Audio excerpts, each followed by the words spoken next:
There you go. Okay, so welcome to the seminar. This is an orientation to admissions. I'm Jay Cutts. I'm the director of the Cutts Graduate Reviews and lead author of the Barron's LSAT book, lead author of the Barron's MCAT prep book and MCAT flashcards. I've been helping people get into law school, grad school, medical school for over 30 years now. What I really love about this is working closely with students, getting well prepared for your exam, getting well prepared for your application. It's a really personal process, and that's the part of it that I enjoy. So this evening, we're going to talk about several things. First, I'm going to talk about the entrance exams. Some of you are going into law school. Some of you are going into medical school. I didn't notice yet if anyone is going into grad school. I'm just flipping through here.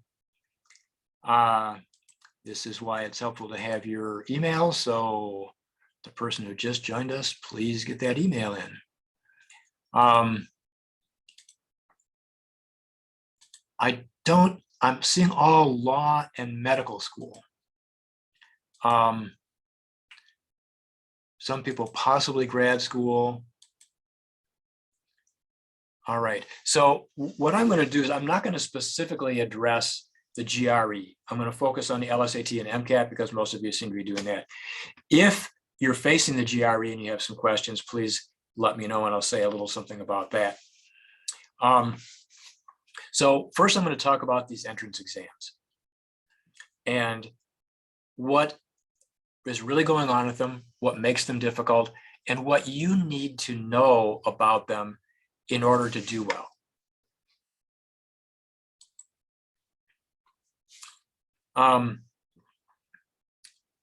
Once we've done that, I'm going to say a little bit, this will be the commercial. I'm going to say a little bit about how I work with people in case you're interested in exploring that.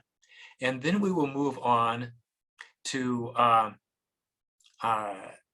talking about the admissions process, which primarily is going to be talking about how to write an effective personal statement. That's something that drives everybody crazy. And I've got some, I think, very helpful information for you on that.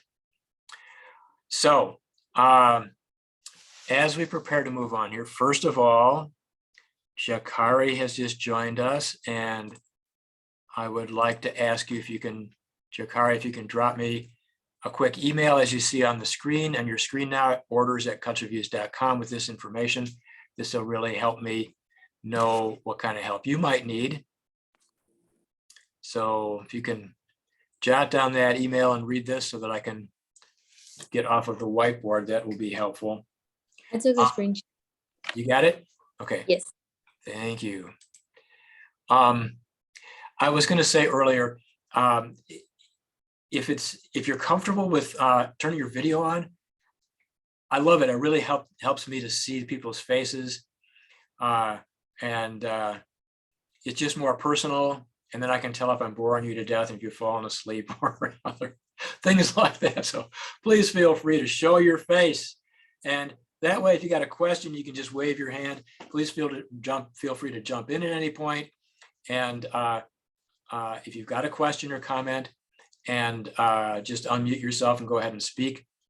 It will be good to stay muted, just to keep the background noise down while I'm talking here. So those of you that have your videos, thank you. It's great to see you. Thanks for being here. So some of you, are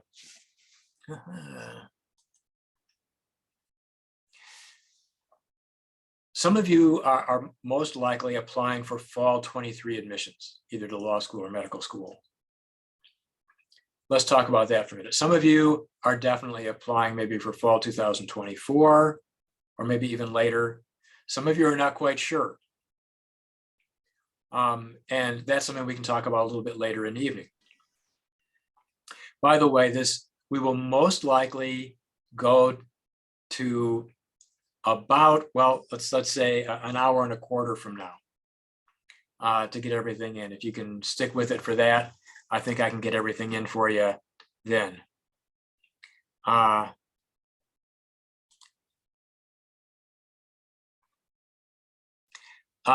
it's the recording.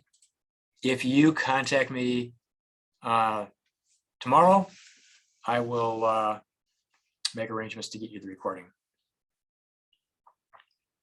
All right. So those of you who are preparing for fall 23 admissions, I'm going to kind of keep that timeline in mind. I'll probably speak sort of to that timeline. Those of you that are doing it later, be aware of that. Let's start by talking about the exams, LSAT and MCAT. There's some overlap between them. We'll start with that. One of the most critical things, this is common to the LSAT and the MCAT, is how you use your time on the exam. Most people, almost everybody, in fact, I think I can say everybody when they first start out, uses their time very, very inefficiently. These exams are very different from tests that you take in school. Test in school, first of all, you expect to answer all the questions. If you're taking a history test and you only get to 70% of the questions, you're doomed. On the entrance exams, you can actually get a very competitive score just doing half of the questions. So if you're only able to do half of the questions and you think you should do all of them, you can imagine what happens. You simply start going too fast and make a lot of errors. So learning how to control your time, learning how much time is okay to spend on a question. Here, another big secret that I'm going to share with you on timing is most people kind of almost unconsciously, if you spend a minute and a half on a question, you start to get anxious, you guess, and you move on. That might work on a history test or a psychology test or a biology test, because those are fact-based tests. You either know it or you don't. It doesn't work on the LSAT or MCAT. There are some questions, many questions that you will get right in a minute or a minute and a half, but to get your absolute best score, you're going to need to work on some difficult questions and spend more time on them. My personal feeling is that there are times when you might spend 3, 4, or even 5 minutes on a question, and that will gain you points. So why is that? On a regular test, you either know it or you don't. Both the LSAT and the MCAT are primarily about problem solving. The LSAT has no content at all. It's all logical stuff. So it's all logical problem solving. The MCAT looks like it's about science facts. And there are some facts that you need to know, that they expect you to know. But the MCAT is primarily also about scientific problem solving. Problem solving takes more time. You can do easy problem solving questions quickly, but the more difficult problem solving questions, the ones that you need to get from an average score to your best score, those questions will take you more time. I'm going to go back to the whiteboard for a minute because we had someone join us who has not seen this yet. So please, the person who is new, if you can email me at this orderscutsreviews.com with this information, that'll help me kind of keep track of what you need. So I'll be looking for that. If you can note this so I can get back to the regular screen, that'd be great. So I'm going to assume you got this.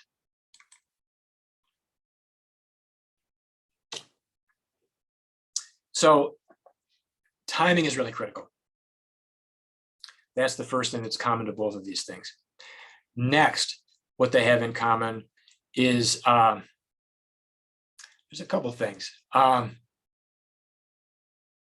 Let's talk about reading comprehension.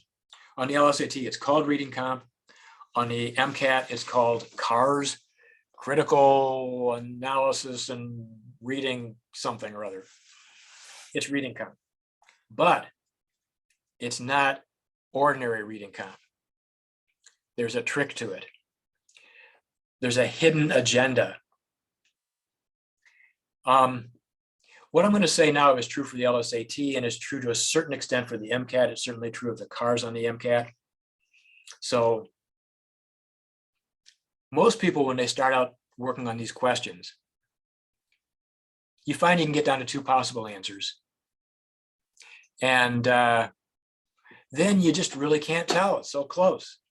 Or you're sure you've got the right answer and it turns out you're wrong. Some of you probably have had some experience with this. I can't see everybody's faces, but I'm seeing some nods. So this is really the first thing that I dealt with when I started teaching these exams 30 some years ago.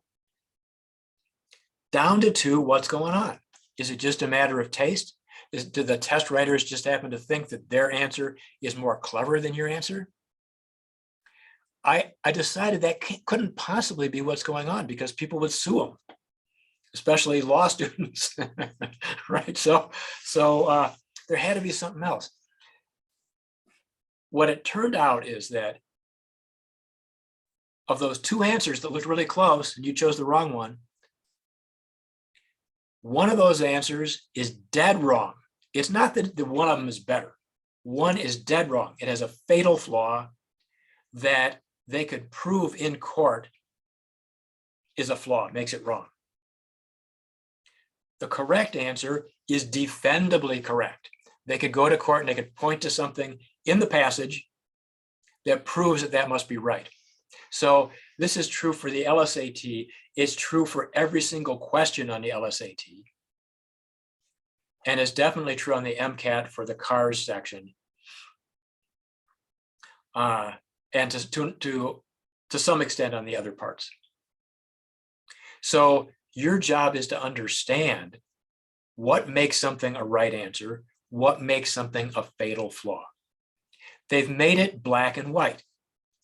The answer is either right, clearly right, defendably right, or provably wrong. So this is the good news. Once I understood that, I was able to start cracking the patterns of how they create these questions, how they create fatal flaws, and the tools you can use to get to that. So with the reading comp / cars, you've also got the issue of this long, complex passage, some of which are very intimidating. And how do you read that? Most people tend to feel like they have to read the whole thing very carefully, very thoroughly. And that's not the best way. There's a way that they build these passages, a structure that they've built into there. I'm not going to give away the total secret on this right now, but there's a way that they've built these things. And if you understand that, you know how to kind of scan through it and find the structure that they've created. And that clues you in to what makes something right and wrong. So, all right, LSAT. So let's wrap up the LSAT so I can get back to you MCAT people a little bit by talking about, so we've talked about the reading comp. There's a logical reasoning section, which is a very short passage, and then some questions about that. So there's a lot of patterns to how they put that together. When I work with somebody, my job is to teach you those patterns so that you can look at it and go, oh, okay, well, that's an argument against the person. And the question is doing this or that. I see what they're up to. And then the games section, those of you that have worked on the game section a little bit, it looks like it ought to be kind of fun, and it can be fun, except that your career depends on it, your life depends on it, and you've got limited time to do it. So the trick with the games is, typically, these are, for those of you that aren't familiar with it, they're like little puzzles. There's like 5 people and 7 offices, and you've got to assign the people to the offices, but person A can't be next to person B, and different conditions like that. So you've got to figure out how it's going to work. The hint here, the little mini secret to this is most people, it's so complex that you kind of use some intuitive tools to kind of organize it and get to the right answer. But if your intuitive tools don't work, if you can't intuitively get there, you haven't got any other tools left. And so what I've done is I perfected this when I was writing the Barron's book, is to create an extremely systematic approach to break the logic down into simple, systematic steps so that you can get to that answer, even if you don't get the intuitive insights. It's really cool, kind of mathematical. So I think I'll stop on the LSAT with that. Let's talk a little bit more about the MCAT, and then we'll open it for questions. So with the MCAT, we've talked about the cars. So MCAT, folks, I wish I could see a show of hands here. I think it's about half and half. With the MCAT, when I start working with somebody and have them do a science section, here's what we find. Let's say they get 20 questions wrong. Of those 20 questions they got wrong, 15 of those questions, they knew enough science to get the right answer. They just messed it up. What that really means is they didn't have the strategy tools to get to the answer. They got thrown off. Only 5 out of 20 were wrong because they didn't have the content.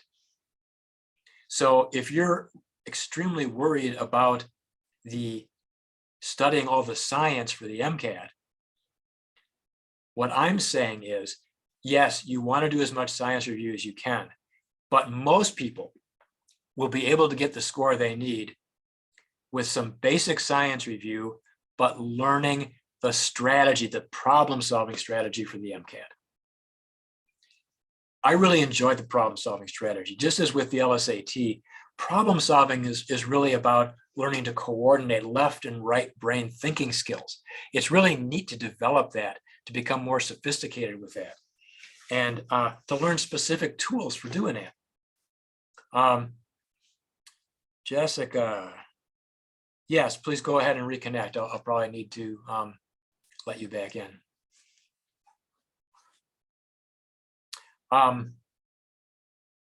So if 15 out of 20 errors can be eliminated through strategy, timing strategy, scientific problem-solving strategy, test-taking strategy, that's where most of your focus should be, on the strategy.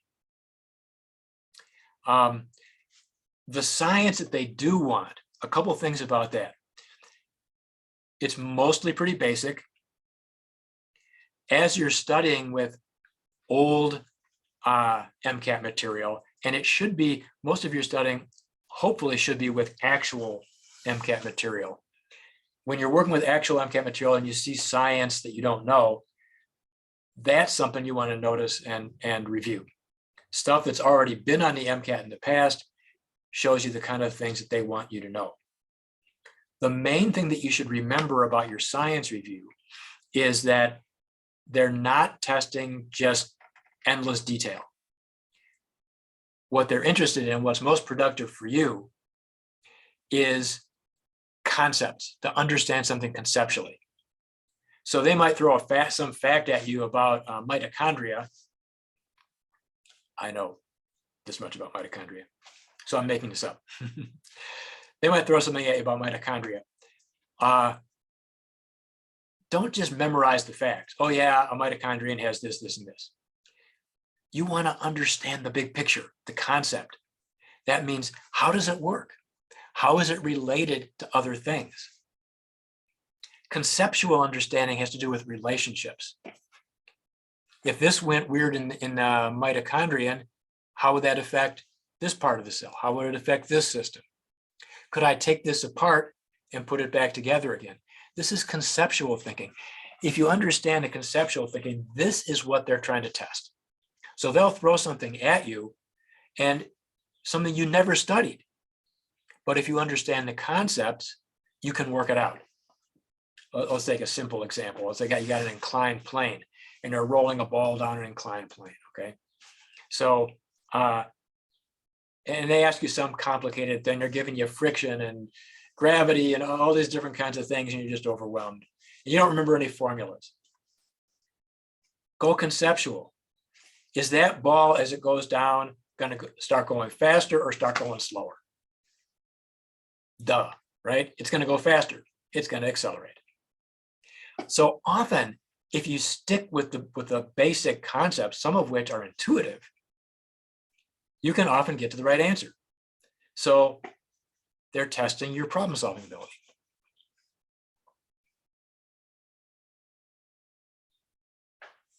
I'm thinking that this is probably all I need to say about the MCAT. I've kind of given you some insights into fundamentally what's happening. So let's talk about preparing.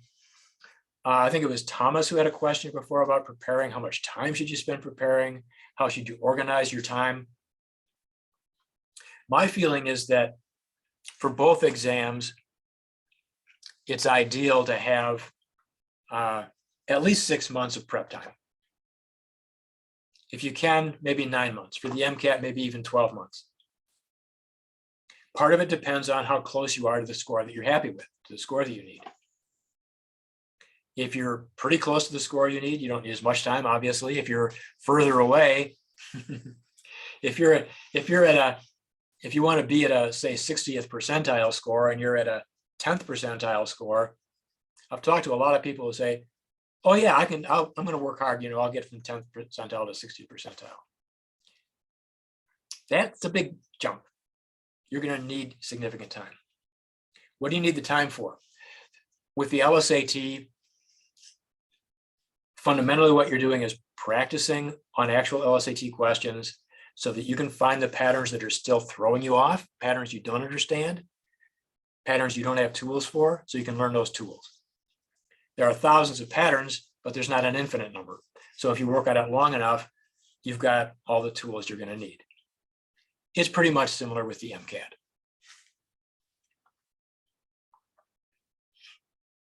So that's why it's good to have a lot of time. Ideally, work with actual materials. LSAT has tons and tons of old actual LSATs that you can work with, and that's wonderful. You should work with those.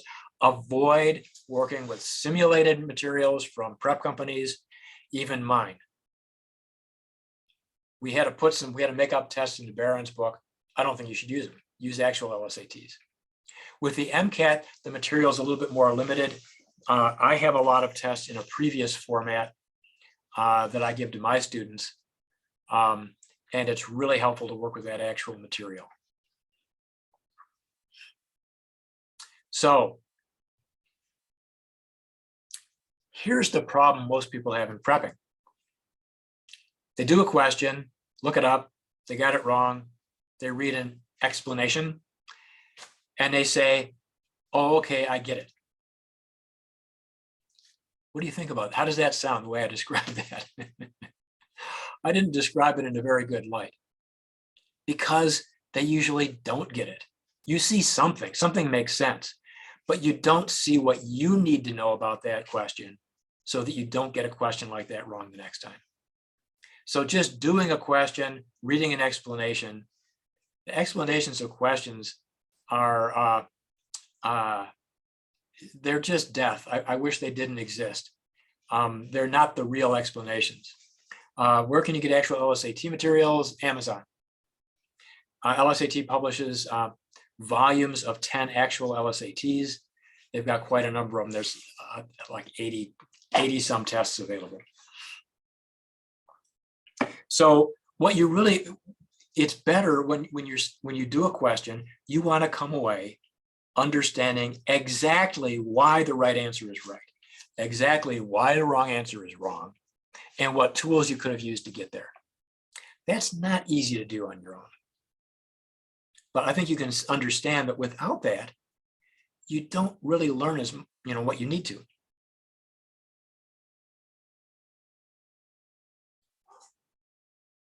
So I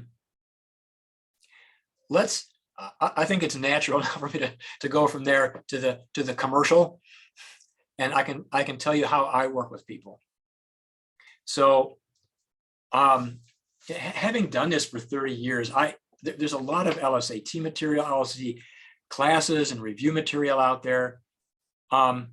Most of it, from my perspective, doesn't go into the depth that I think people need. I've tried to do that in the Barron's book.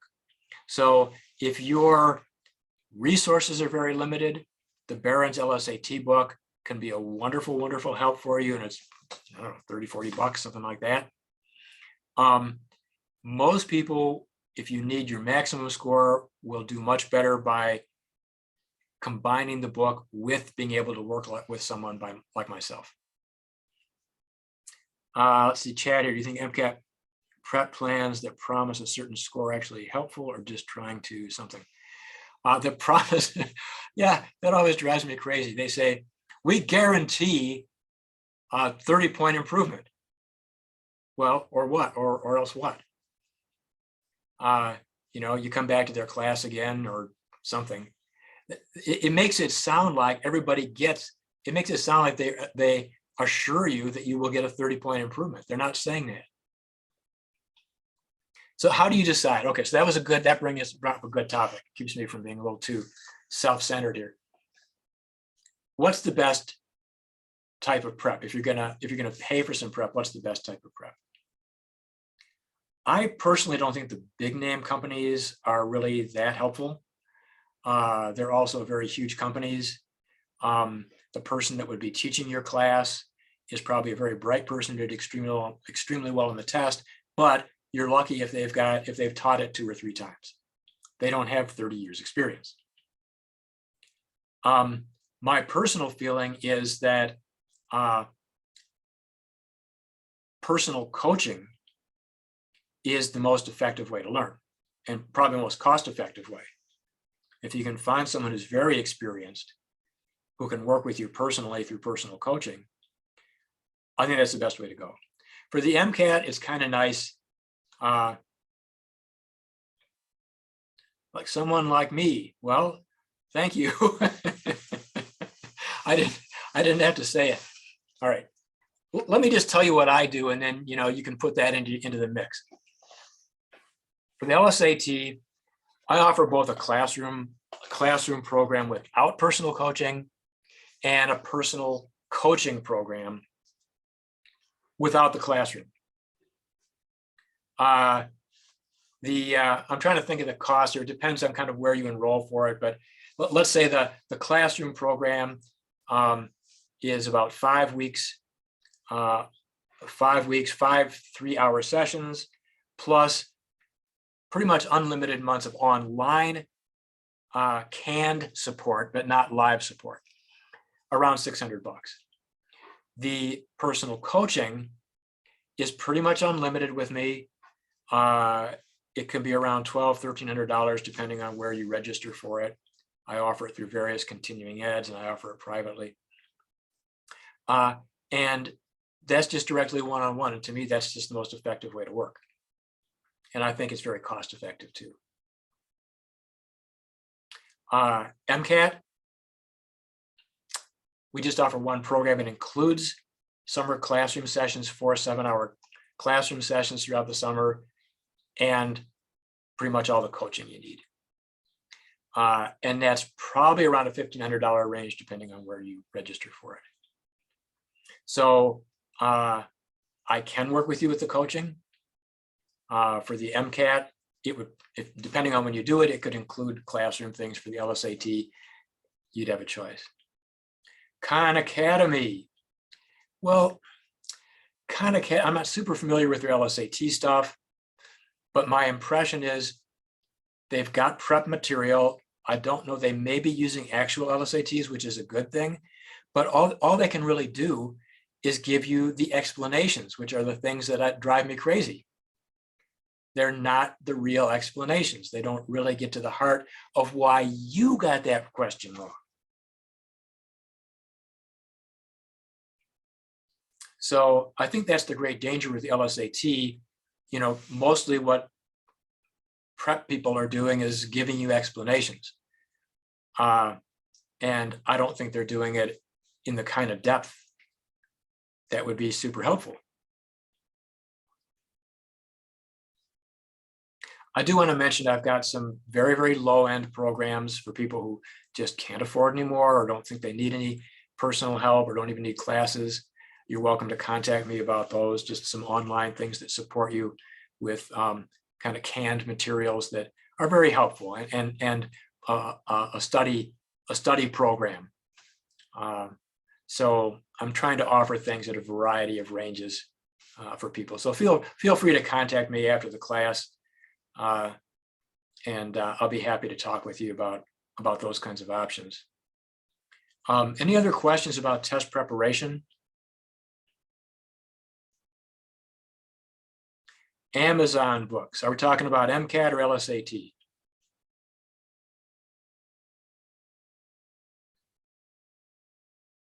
LSAT. So LSAT, look for the stuff that comes from law services or the Law School Data Assembly, LSDAS, Law School Data Assembly Service.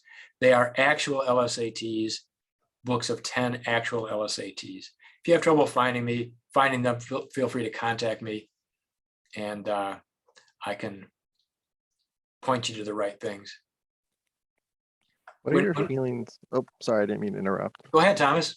I was just going to ask about what you're saying is the canned explanations. How do you feel about the PowerScore LSAT Bibles, I think they're called? Because I know those are pretty thick, and I know that those get a lot of praise and high reviews. But do you still think that they're the explanations that don't really tell you why you got it wrong, or do you think they're pretty good at helping students understand the sections? Well, Thomas, even if I were to write explanations, which I try not to do, if I were to write an explanation, I don't think it would do much for a lot of people. When somebody calls me and says, hey, let's look at question 13 here, I got it wrong. It's such a neat process because we look at what happened for you. So I might ask you, well, were you down to 2 possibilities? And you say, well, I was looking at A, B, and C. And then we're going through it, and it suddenly becomes clear that you didn't quite understand the question stem. You didn't notice it said except or something like that. And then there's some other, maybe we'll find some other pattern in there. Maybe you didn't recognize that it was a cause and effect argument. So somebody else might have missed it for a completely different reason. So this is why I would love to, get these explanations like, on paper for everybody forever, but I just don't see how it can be done and really address the real situation. So what happens is somebody reads it, they go, oh, okay, but it doesn't really address their need. So I'm not, I can't say they're bad. You might get some useful things out of it. But my personal goal is to make sure that you understand exactly why the right one's right, exactly why the wrong one's wrong.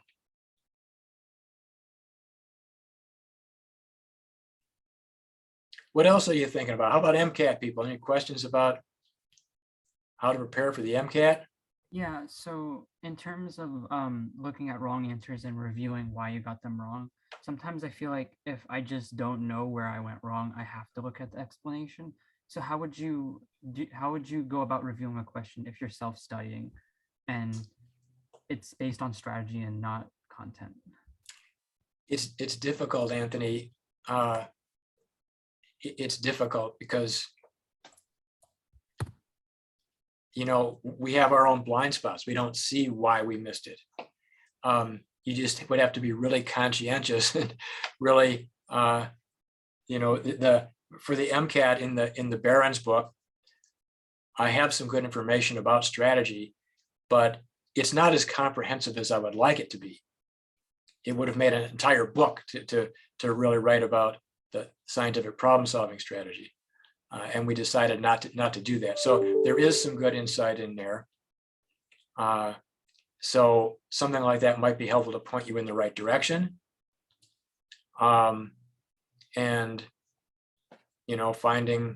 finding someone that you could work with as a coach who can kind of help you walk through, why did you actually get it wrong? It's a great question, and I wish there were some, other than just working with me, I wish there were some other things I could recommend, but knowing that that's what's going on maybe setting a higher standard for yourself, what actually happened here.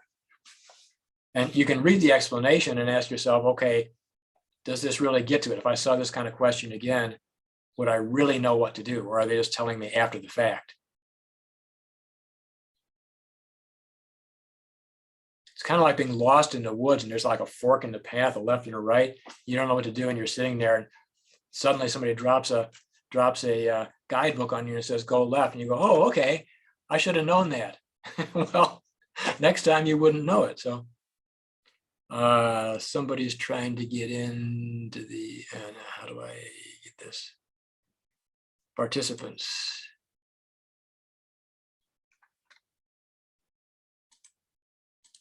It looked like somebody was trying to get in and I don't see them now, so maybe they'll come back. So I hope that addresses a little bit, Anthony. It's a challenging thing. It's difficult to do it on your own. And that's why I like sharing my experience, because it's really cool when you start seeing what you can really do. More questions about test prep. Monique had a question in the chat. She asked, how do you suggest building up your focus stamina? I noticed by the end of the practice MCATs, I'm less focused and struggling more. Yeah, thanks for spotting that, Thomas. Yeah, of course. Great question. One of the elements of a really good timing strategy is that it addresses that. When you've got a really good timing strategy, you know how to use your time, you know how much time is okay to spend on a question, you know how to keep track of your time. That really helps you keep plugging through even if you're tired, because you don't just start giving up on questions. By the way, timing strategy, a really good timing strategy, is a great way to deal with test anxiety for those of you where test anxiety kind of gets in your way. Because a lot of test anxiety is just getting caught between, should I go faster to get to more? Should I slow down to do better? And not really knowing which one to do. So one of the things with stamina, I do address this in both of the books, the Barron's LSAT and the Barron's MCAT book. Inevitably, there's going to be times during the test, not necessarily at the end, where your brain is overwhelmed. You just can't think, you're foggy. And invariably by the end of the test, you're not thinking as well as you did before. What I find personally, this happens to me sometimes when I'm teaching a class, because I'm talking, I'm looking at everybody, answering questions, and my brain is speeding up. And then I go to work on a question, and I can't even see the print on the page because my eyes are going crazy. But I have found that it doesn't matter, because I have the problem-solving tools. I can just put my finger or put my pencil on the material. That's a good clue that keeps you focused. Put my pencil down there, go through it, and kind of behind the scenes, my brain knows what to do. So if you've really developed very good, thorough strategy for your test, that will come through for you. So do you mean by developing some kind of system? Did I say system? No, but I'm just trying to rephrase it. Like, so do you Hi, that was me. Sorry. Okay, I'm confused. Anthony, let's start again. So what are you asking, Anthony? So by your explanation, do you mean develop some sort of systemic approach? I think, if we're talking about, what I was saying was, if you've got very strong strategy, if you've learned the strategies, if you understand the patterns of the test, you know how to work things through, you can do it even if you're tired. I was addressing the issue of getting tired at the end. So are you asking a different question? No, I'm just reiterating what you said. Okay, I hope I got that. If I didn't quite catch what you're saying, please feel free to contact me afterwards. And then did someone have something in the chat?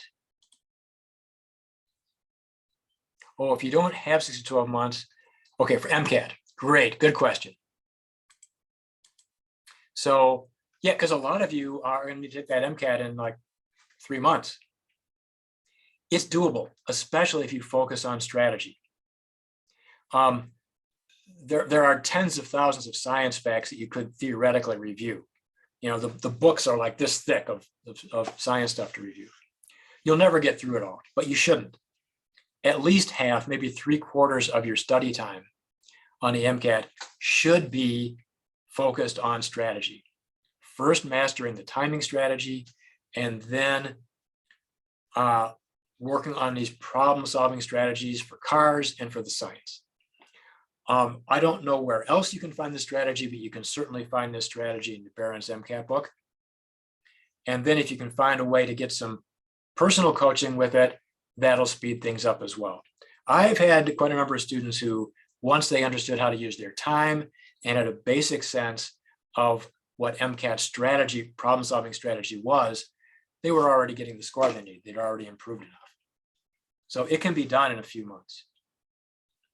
Those of you who are doing fall 24, it would be great to start this summer doing some kind of review. Poor Jessica keeps getting kicked out, I guess, here.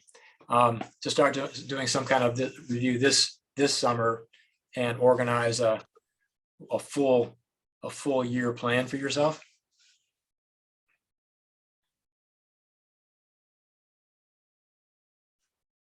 We've got time for a couple more questions about preparation, since it's such an important thing. So if there's something else on your mind, please. I have a question. Okay. So I was reading some of the chats also, and they were talking about stamina and timing on preparation for the test. So what if you have a lot that you're juggling? I'm just going to take this LSAT next year. So I just have a really hard time with time management because something comes up. There's the phone calls or an assignment that's due that was not on the calendar all of a sudden, or it's taking longer to write a paper. There's just different reasons why it's so hard for me to manage every aspect, of the day. So I see people, they have their calendars blocked out, but I haven't been able to do that. Do you have any other time management strategies to make sure that when the alarm goes off telling me to study for the LSAT, that I can actually do that? Thanks, Jessica. So you're doing the LSAT? Yes. But did you say you're applying for fall 24 admissions or for fall 23? I'm going to apply for fall 24 admissions, and I'm taking the LSAT next year. Okay, great. So you've got lots of time. So just doing it little by little, if you can squeeze, even if it's just like, every 2 weeks doing an hour, that's a good start. The important thing is to come up with a good plan. What materials are you going to use? What support are you going to get on it? Organizing yourself. I created a program some years back for people who just don't have the resources or don't think they need really any help at all.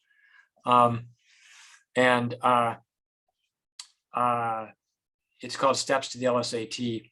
And it's based on a student study manual that has daily assignments every day, 7 days a week for 8 weeks, because I felt that that's the primary thing that people are missing. Well, it's not the primary thing. The primary thing they're missing is really good instruction, but it's one of the primary things that they're missing is a good study structure. So when I work with people, they actually give you access to the steps to the LSAT. So you've got this book that tells you what to do every day. But that's the other great thing about working with someone, is that when I'm working with a student, every time we talk about what's your next assignment, and realistically, when can you get to it? So that keeps you on your toes. We had a question in the chat. It's from Ellie. Does the LSAT super score? Not sure what you mean there. If you want to unmute and let me know or clarify that.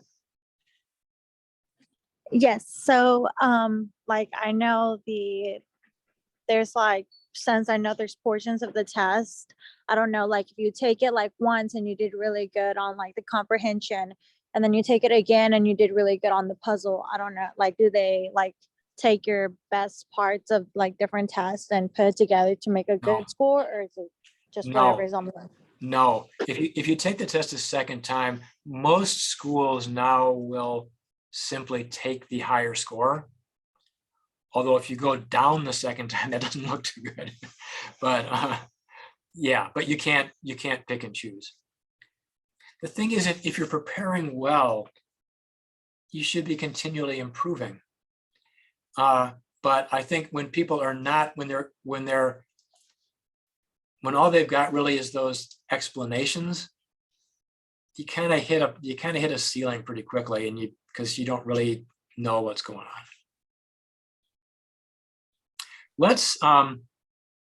Let's move on now to the personal statement. And before we leave, and at the end of the program, that we'll have time. You may think of some more questions about preparation, since that's probably the most pressing issue you've got right now. But I'm sure most of you are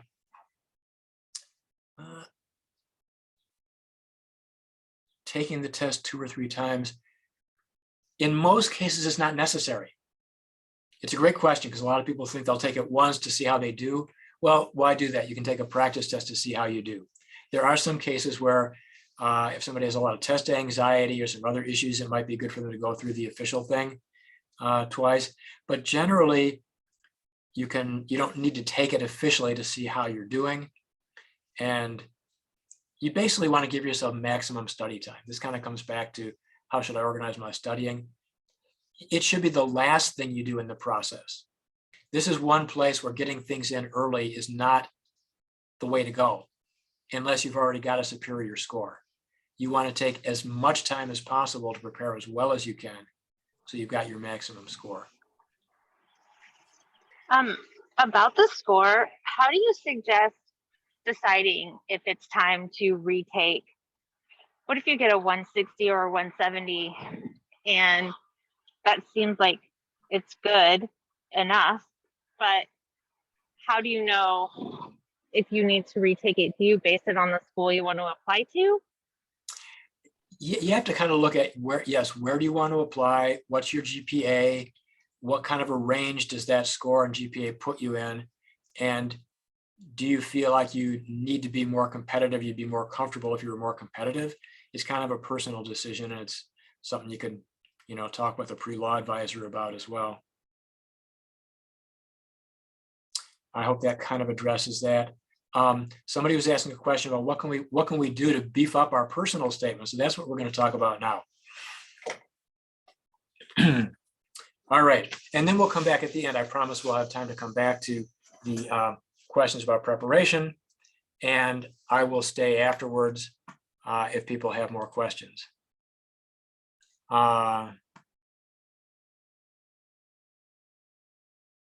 Okay, great. Just checking the chats.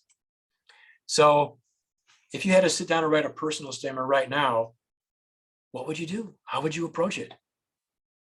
Think about that for a sec. Would you try to get really creative? Would you put sprinkles on it? Would you try to be really serious? Would you try to be really dramatic? Oh, this terrible thing happened to this friend of mine, and ever since then, I've wanted to be a pediatric neurosurgeon. So all the things I mentioned are sort of, in a way, kind of gimmicky. You don't need to do those, but by the same token, there's elements to each of those that can fit in there. Here's how I view the personal statement after many years of thinking about this and talking with people and arguing with people. I've argued with many test prep colleagues about what should be in in the personal statement and thought about what they said and considered it. And I've kind of come back to, here's what makes sense. So I want to share something with you here. Let's see, personal statement. All right. So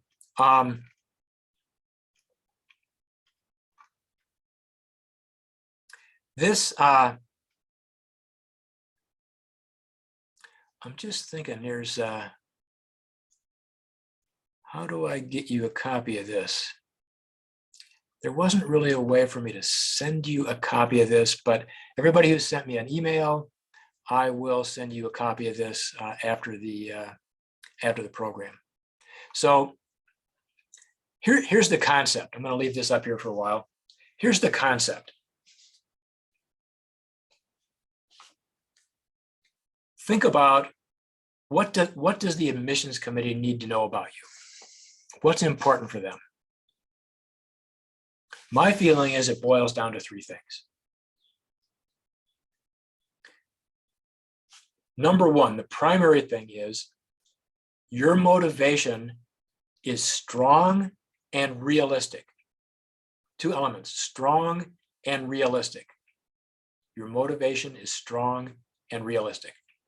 Number two, you've got the background to pull it off.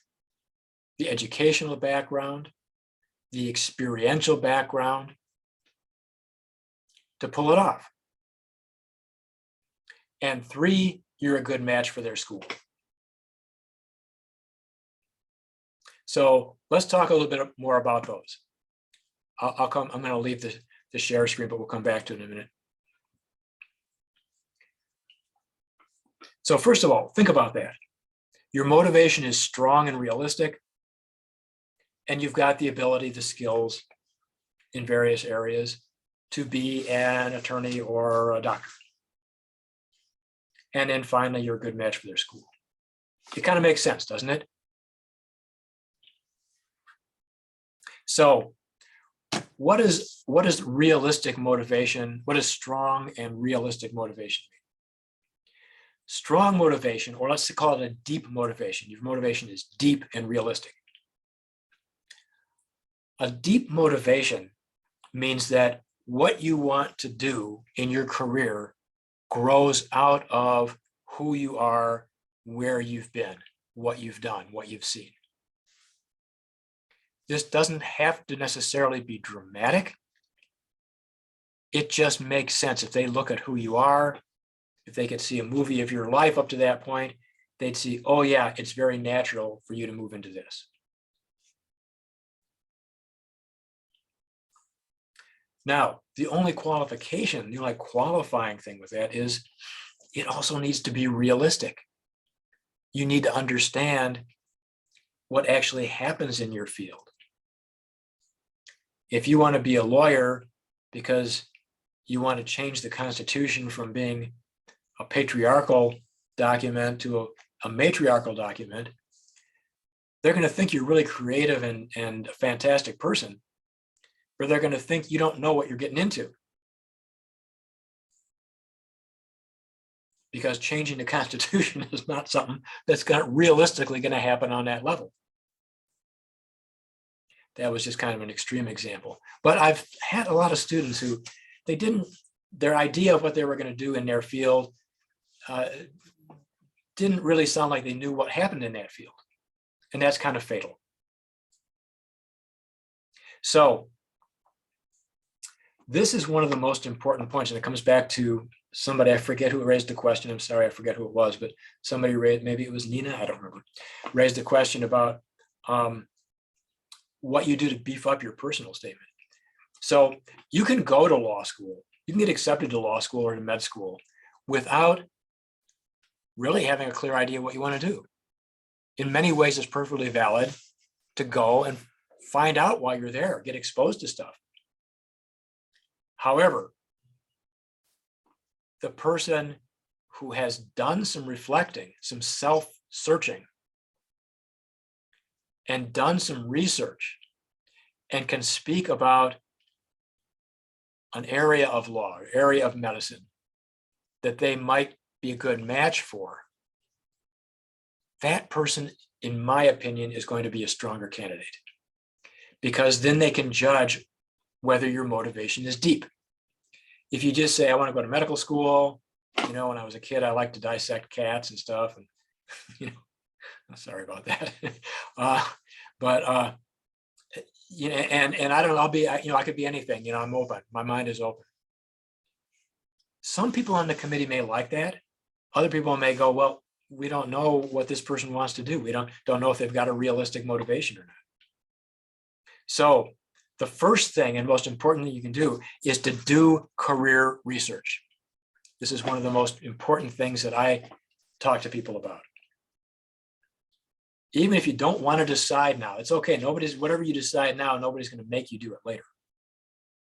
But there's something moving you to be a lawyer or a doctor. Identify what it is. Look at some possibilities, and then do some research. Talk to people working in that field. Talk to a wide representation of people working in that field. Find out what the issues are. Find out what the working conditions are like, so that you can talk realistically in your personal statement about how you fit in. That's the primary way that you can demonstrate that your motivation is deep and realistic. Any questions about that? This is maybe the most important thing. If you get nothing else out of this discussion, the personal statement, that's the most important thing. You need to do that research. So I was wondering if you could expand more on what you consider a realistic goal, because I know that when you go off, sometimes people go off to these schools and they have these idealistic expectations. Is there a way you can take what may seem like an unrealistic goal and make it more realistic by talking about or highlighting a aspect of that?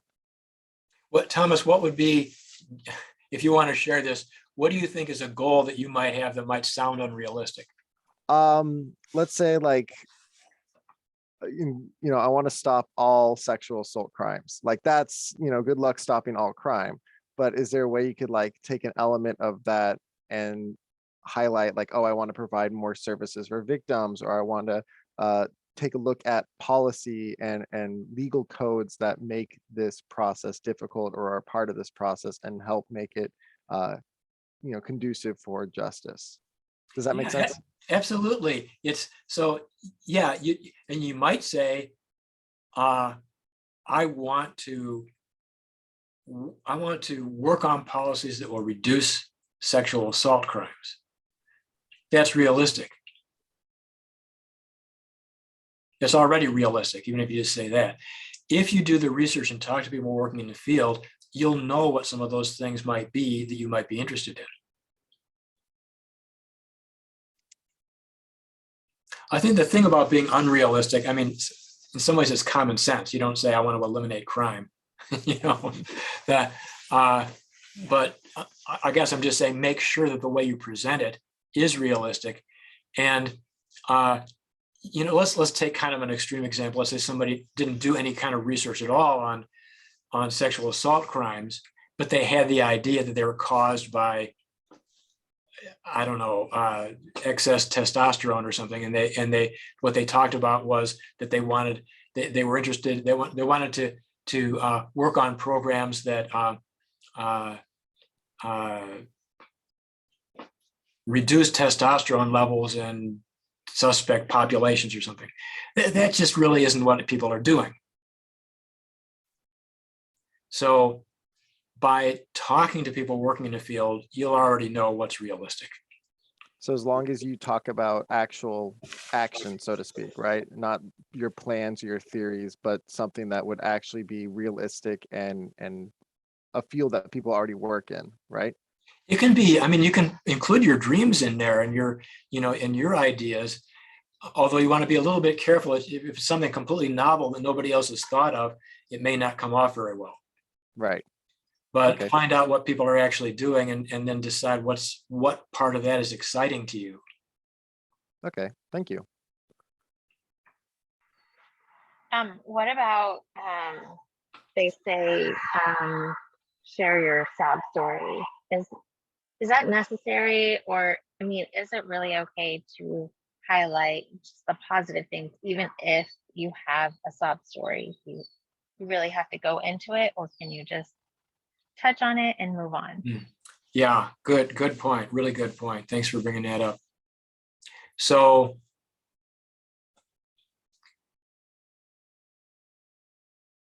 yeah, so I'm kind of digesting that. That has to do with your motivation, right? If you had a difficult experience, that may be an important part of your motivation. Let's take a look back at the Well, I know that everybody loves a success story, right? So when you apply for scholarships, you're telling them how far you've come, what you went through, and all of this, whatever, to show your dedication and whatever, right? That's Those aren't the things that they're looking for, though, right?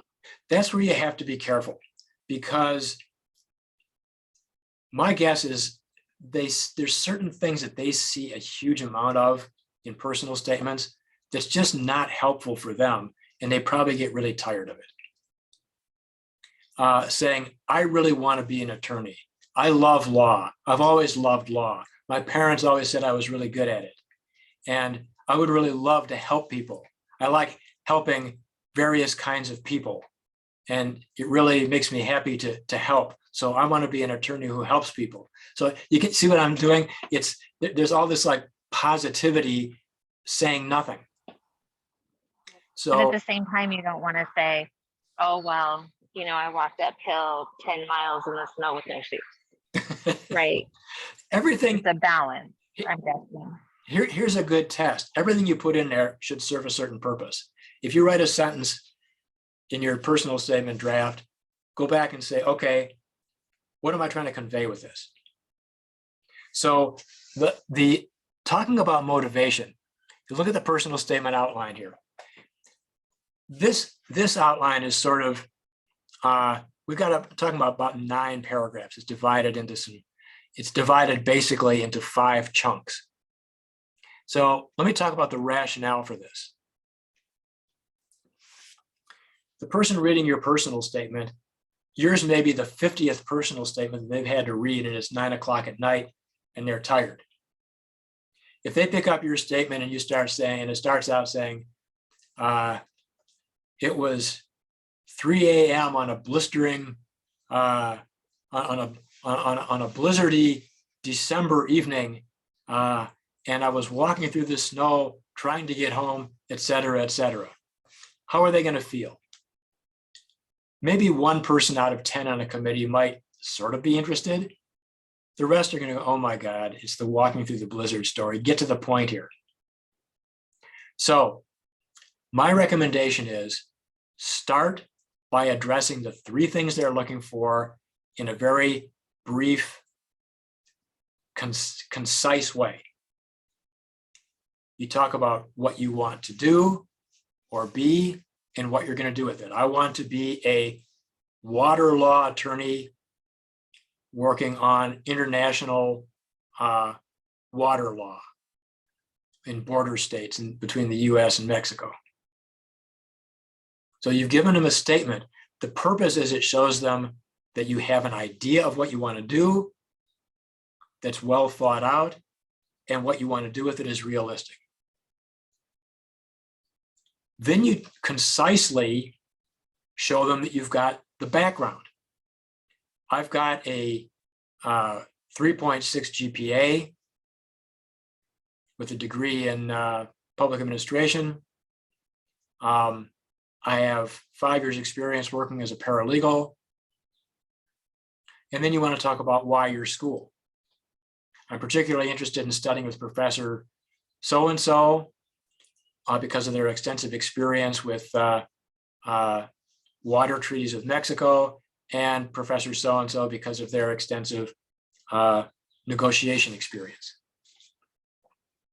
So in a few sentences, you've answered all their questions. Now they're interested. Now they want to read more about you. So The next part of the personal statement, you expand on your motivation. And this is where, if there was some experience in your life that strongly influenced you, that's where this would come. You basically kind of tell, where did your interest to be a doctor or to be a lawyer, where did it come from? And then you go on to kind of paint a picture. It's sort of like you're showing a little video or slideshow to them of what you see yourself doing in the field, how you fit in, and where you might be in 10 years or 20 years.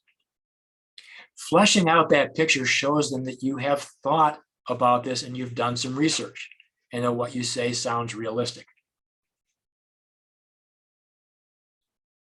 Now, let's, any questions about that part so far? We're okay? Great. All right. So, Jakari, thanks for showing up. Feel free to get in touch if you have some questions. Glad you could make it at the next time.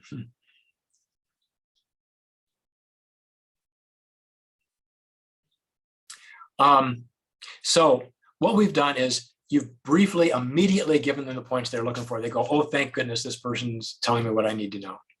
And then you're fleshing out, you're giving this picture, here's who I would be in this field. That's really the stuff they want to know. Let's go back to the personal statement outline now.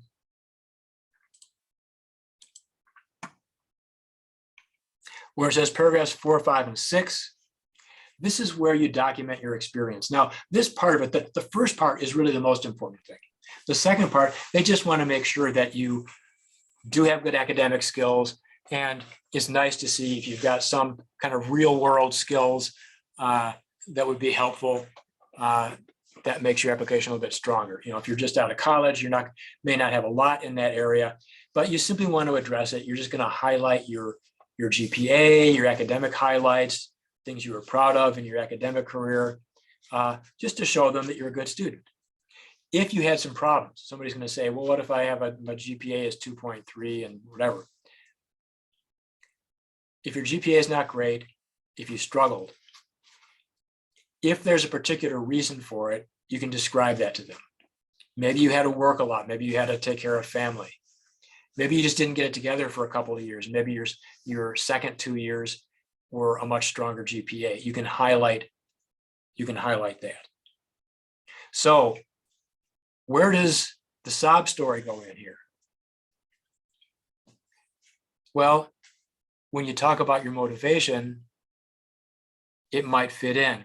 But see, this is where we're tempted to write, oh, this terrible thing happened to me, or happened to my friend, and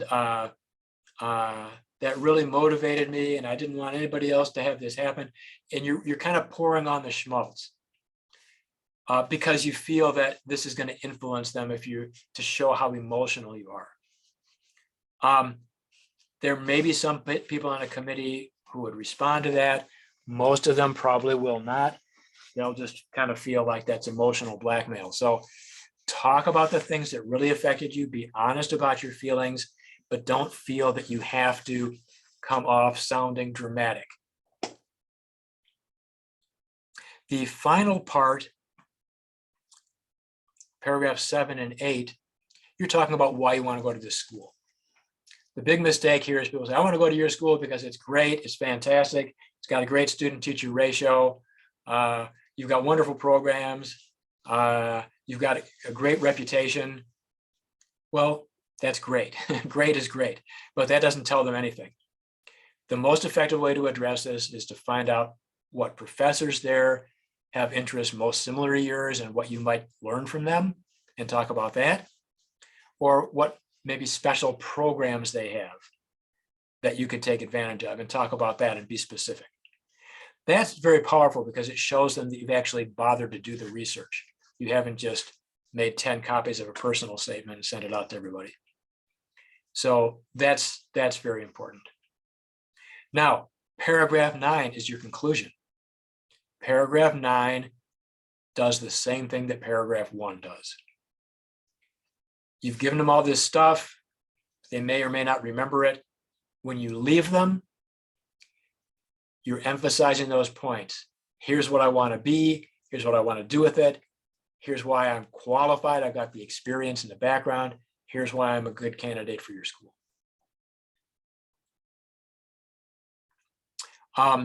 There is a little place in here when you talk about in paragraphs 4, 5, and 6, as you're talking about your experience. This is a good place to kind of just go chronologically. This is a nice place to put in a little bit about your family, where the situation you grew up in. Keep it positive. Don't talk about the negatives of it. It just kind of demonstrates good emotional health to say nice things about your family. And that's a good place to kind of start.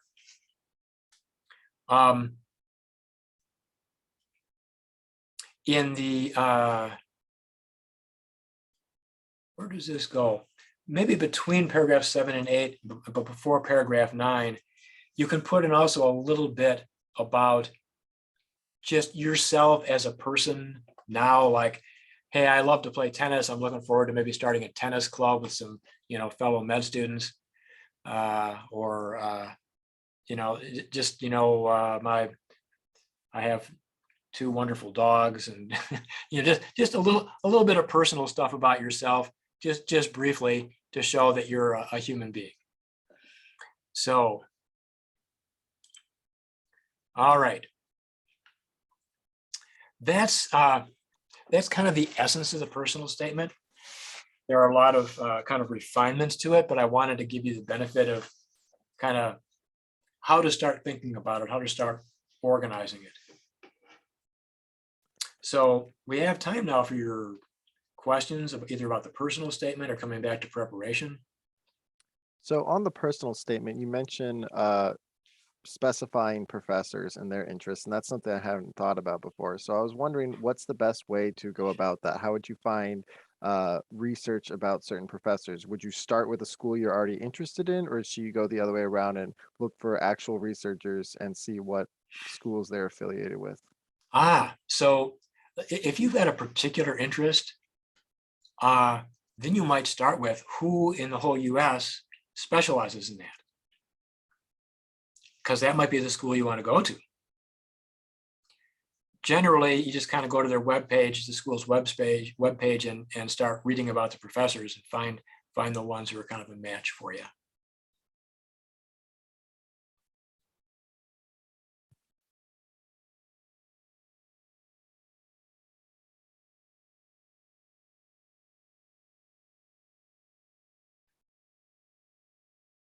Other questions, personal statement, test preparation, or your particular personal situation? Hey, Jay, I had a question about MCAT studying. So if you're on a 3-month time frame, what would be like a breakdown for like a weekly investment time-wise? So 3-month time frame. Depends how much time you can put in. Okay. I've actually got I also have a steps to the MCAT program. It's got a day by day, 7 days a week, 8-week kind of daily plan. But here's the elements you need to plan out. Figure out how much time you've got. First of all, figure out how much improvement do I need to make. Maybe start with a practice mock test. Okay. If you're assuming you need to make maximum improvement, then how much time can you put in? I would remember that at least half, maybe 3/4 of your study time should be focused on strategy. Okay. Working through problems, trying to understand what tools could I use here to push through this. The rest of the time is science review. You're not going to be able to review everything. I don't know. I think that's the main thing, is figuring out what you want to review, and then figure out how much time you can put in on it. If you're under the impression that you need to review all 20,000 MCAT facts, you're going to be pretty anxious, and you're not going to, be happy. If you understand that strategy is where you're going to gain your most improvement, then you can be okay just reviewing the most fundamental kind of science. Understanding that one-on-one coaching is obviously the most valuable for improving on the MCAT, as far as like broad strokes, overall content between like Kaplan, Princeton, and I think there's another one called Antiochus or something. So there's multiple big name, prep courses. As far as overall content to start like digesting and utilizing those resources, do you have a favorite? Do you have one that you think is most valuable? For doing a science review? Right, science review, and just kind of someone who's been, maybe someone who needs, like myself, who needs to brush up on the science portion a lot. For science review, if it was me, there's plenty of basic materials. I mean, you can use a Kaplan book, you can use the Barron's book. Khan Academy has got all kinds of video review material. I'm not sure I see an advantage of paying a lot of money for a commercial science review course. If you could save that money and use it to hire some tutors, you're Right. biochem stuff, hire a tutor at a reasonable rate to do some work with you, to focus on that stuff. Okay. If your main concern is that you just don't feel like you're going to be able to organize yourself and stick to it, and you need that structure, I think there's other ways to go about that too. Find somebody that who's well organized and will, stand over you with a stick and make you study or something. That's my approach to it. I don't, while taking a big class helps with some organizing and some review, I don't think it's anywhere near worth the money. So that would be, I just wouldn't do it. There's lots of ways to do the science review. That's not the difficult thing about the MCAT. As far as your coaching sessions and your availability, how far out are you booked? So like, let's say I'm interested in like having an individual like coaching session with you regarding the MCAT in the next like 3 weeks. Are you booked way out in advance, or? Thanks for asking that. I'm pretty careful with my time. I'm not overbooked. Generally, people can call me and I just talk with them right then. Okay. Cool. Appreciate it. We had some chats. I don't want to ignore those people. They just have gone by really fast.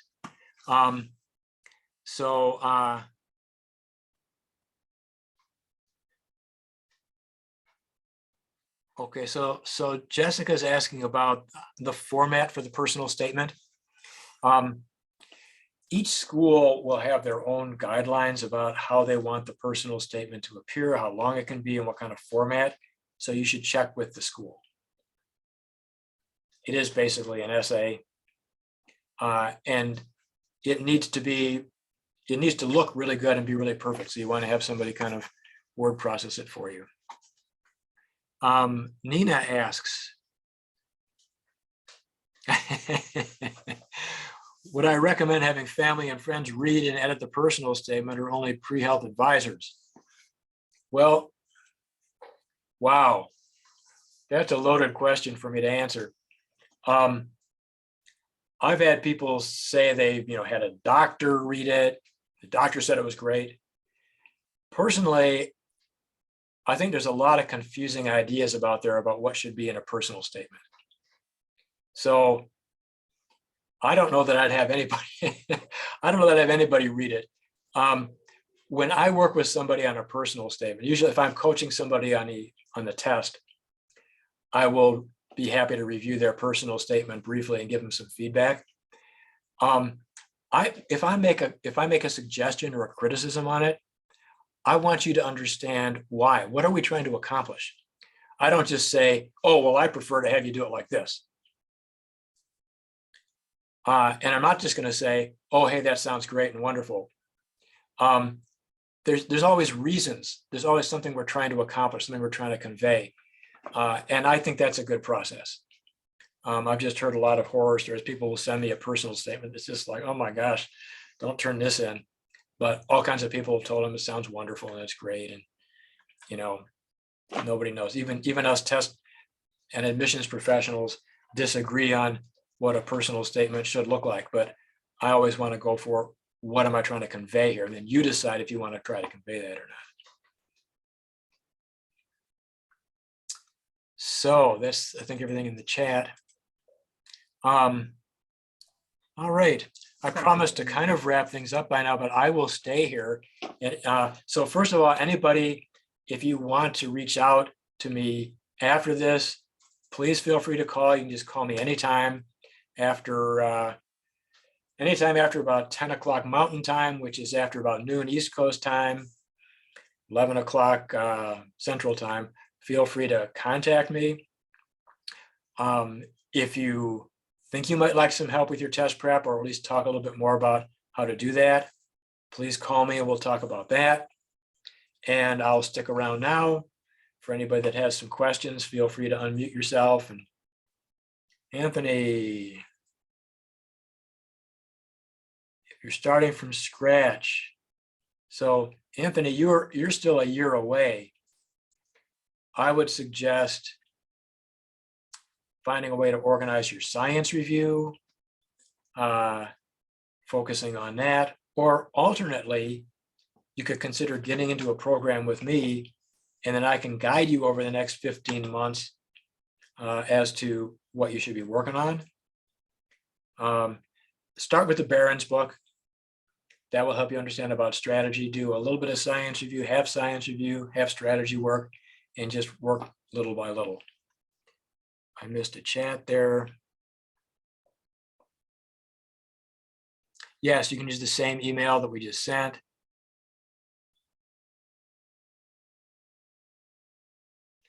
Anthony, I do have a steps to the MCAT student study manual. We could talk about that. All right, you're welcome. You're welcome. I appreciate everybody being here and wish you all the best of luck. I'm sticking around for any personal questions or comments. Thank you. This has been very informative. Trying to take notes, and so I hope to reach out with you in the future. Thank you again. You're welcome. Thanks for coming, Thomas. Feel free to let other people know about this. Email orders@cutsreviews.com. Thank you so much. Thank you, Anthony. You have You're one of the yourself a first good ones day. here. Thank you. Good luck to you. And that, for your studying, I don't know if you want to give me a call at some point, we can kind of talk about some options for studying. So you've got a Okay. better idea of how to use your time. Sounds good. Will do. All right. All right. Night. Bye.